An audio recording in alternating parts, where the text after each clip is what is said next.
राजयोग के लिए अष्टांग योग। राजयोग के विभिन्न अंग या सोपान यम, नियम, आसन, प्राणायाम, प्रत्याहार, धारणा, ध्यान और समाधि ये राजयोग के विभिन्न अंग या सोपान है। यम का अर्थ है अहिंसा, सत्य, अस्त्य, ब्रह्मचर्य और अपरिग्रह। इस यम से चित्त शुद्धि होती है। शरीर, मन और वचन के द्वारा कभी किसी प्राणी की हिंसा न करना या उन्हें क्लेश न देना, यह अहिंसा कहलाता है।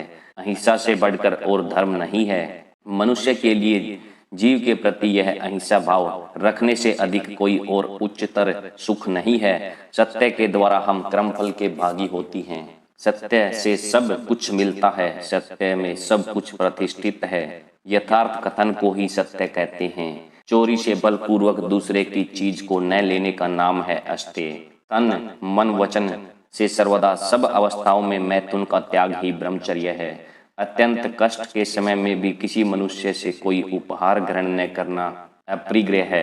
अपरिग्रह साधना के पीछे यह कारण है कि किसी से कुछ लेने से हृदय अपवित्र हो जाता है, लेने वाला हीन हो जाता है, वह अपनी स्वतंत्रता खो बैठता है और बद्ध एवं आसक्त हो जाता है। निम्नलिखित साधन भी योग में सफलता के लिए सहायक हैं और वे हैं नियम अर्थात नियमित अभ्यास, व्रत परिपालन, तप, स्वाध्याय, संतोष, शौच और ईश्वर प्राणिधान। इन्हें नियम कहते हैं। व्रत, उपवास या अन्य उपायों से देह संयम करना शारीरिक तपस्या कहलाता है।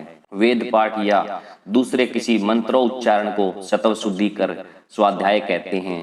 मंत्र जपने के लिए 3 प्रकार के नियम हैं, वाचिक, उपांशु और मानस। वाचिक से उपांशु जप श्रेष्ठ है और उपांशु से मानस। जो जप इतने ऊंचे स्वर में किया जाता है कि सभी सुन सकते हो, उसे वाचिक जप कहते हैं। जिस जप में होठों का स्पंदन मात्र होता है पर पास रहने वाला कोई मनुष्य सुन नहीं सकता, उसे उपांशु कहते हैं। और जिसमें किसी शब्द का उच्चारण नहीं होता, केवल मन ही मन जप किया जाता है और उसके साथ उस मंत्र का अर्थ स्मरण किया जाता है, उसे मानसिक जप कहते हैं। यह मानसिक जप ही सबसे श्रेष्ठ है। योगियों ने कहा है शौच 2 प्रकार के हैं, बाह्य और आभ्यंतर। मिट्टी, जल या दूसरी वस्तुओं से शरीर को शुद्ध करना बाह्य शौच कहलाता है, जैसे स्नान आदि। सत्य एवं अन्यान्य धर्मों के पालन के द्वारा मन की शुद्धि को आभ्यंतर शौच कहते हैं। बाह्य और आभ्यंतर दोनों ही शुद्धि आवश्यक हैं। केवल भीतरी पवित्र रहकर बाहर अशुचि रहने से शौच पूरा नहीं हुआ। जब कभी दोनों प्रकार के शौच का अनुष्ठान करना संभव न हो, तब आभ्यंतर शौच का अवलंबन ही श्रेष्ठकर है। पर ये दोनों शौच हुए बिना कोई भी योगी नहीं बन सकता। ईश्वर की स्तुति, स्मरण और पूजा अर्चना रूप भक्ति का नाम ईश्वर प्राणिधान है। यह तो यम और नियम के बारे में हुआ। इसके बाद है आसन। आसन के बारे में इतना ही समझ लेना चाहिए कि वक्षस्थल, ग्रीवा और सिर को सीधा रखकर शरीर को स्वच्छ रीति से रखना होगा। अब प्राणायाम के बारे में कहा जाए, प्राण का अर्थ है अपने शरीर के भीतर रहने वाली जीवन शक्ति और आयाम का अर्थ है उसका संयम। प्राणायाम 3 प्रकार के हैं, अधम, आधा, निम्न, मध्यम और उत्तम। वह 3 भागों में विभक्त है, जैसे पूरक, कुंभक और रेचक। जिस प्राणायाम में 12 सेकंड तक वायु का पूर्ण किया जाता है उसे अधम प्राणायाम कहते हैं। जिसमें 24 सेकंड तक वायु का पूर्ण किया जाता है उसे मध्यम प्राणायाम कहते हैं। जिसमें 36 सेकंड तक वायु का पूर्ण किया जाता है उसे उत्तम प्राणायाम कहते हैं। अधम प्राणायाम से पसीना, मध्यम प्राणायाम से कंपन और उत्तम प्राणायाम से उच्छ्वास अर्थात शरीर का हल्कापन एवं चित्त की प्रसन्नता होती है। गायत्री वेद का पवित्रतम मंत्र है। उसका अर्थ है हम इस जगत के जन्मदाता परम देवता के तेज का ध्यान करते हैं, वे हमारी बुद्धि में ज्ञान का विकास कर दे। इस मंत्र के आदि और अंत में प्रणव यानी ओंकार लगा हुआ है। एक प्राणायाम में गायत्री का 3 बार मन ही मन उच्चारण करना पड़ता है। प्रत्येक शास्त्र में कहा गया है कि प्राणायाम 3 अंशों में विभक्त है, जैसे रेचक अर्थात श्वास त्याग, पूरक अर्थात श्वास ग्रहण और कुंभक अर्थात श्वास की गति, स्थित या श्वास धारण। अनुभव शक्ति युक्त इंद्रियां लगातार बहिर्मुखी होकर काम कर रही हैं और बाहर की वस्तुओं के संपर्क में आ रही हैं। अपने वश में लाने को प्रत्याहार कहते हैं।